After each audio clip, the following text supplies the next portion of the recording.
Hello everyone, this is Bongpuri Siliguri. আজকে আমি চলে গিয়েছিলাম শিলিগুড়ির ফেমাস টেস্টি সবজি পুরি খেতে। আমার নাম আশু মালাকার, সুকুমার মালাকার, উনি আমার বাবা হন। একদম সেম জিনিস দাদা, সবই সেম, তরকারিও সেম, সব প্রোডাক্টও সেম, জিনিসও সেম, কোয়ালিটি সব সেম আমাদের। এই দোকানটা হলো আমাদের সবার পরিচিত সুকুমার কাকুর টেস্টি সবজি পুরির দোকান, যিনি অলরেডি হিলকাট রোডে টেস্টি সবজি পুরি বিক্রি করে ফেমাস।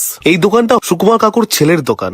উনি খুব সুন্দর করে দোকানটা সাজিয়েছেন এবং নতুন করে খুলেছেন, যেখানে তুমি পেয়ে যাবে সেম টেস্টের পুরি সবজি এবং সেম কোয়ালিটি। এইরকম টেস্টি সবজি পুরি শিলিগুড়িতে খুব কমই পাওয়া যায়। সত্যি বলছি, এই সবজি পুরি একবার খেলে বারবার আসতে মন চাইবে। যারা খেয়েছেন তারা জানেন, যারা খাওনি তারা অবশ্যই টেস্ট করো। কথা দিচ্ছি, এই সবজি টানে কিন্তু তুমি বারবার ফিরে যাবে সেই দোকানে। এক কামড়ে বোঝা যায় এই সবজি পুরি আলাদা লেভেলে। খেতে কিন্তু খুবই টেস্টি, স্বাদে কিন্তু কোনো কম্প্রোমাইজ নেই। নাম মালাকার ইটারিস। আমার দোকান ঠিক সুভাষপল্লী পাঞ্জাব ন্যাশনাল ব্যাংক যে আছে তার একদম পাশের বিল্ডিং এই বলা চলে, মিয়াওয়ার সামনে, তাই তো? সুভাষপল্লী মিয়া। আচ্ছা, তো এইরকমই শিলিগুড়ির রিয়েল ফুড ভিডিও ও আরো ভালো ভালো ভিডিও পেতে আমাকে অবশ্যই ফলো করে রাখো।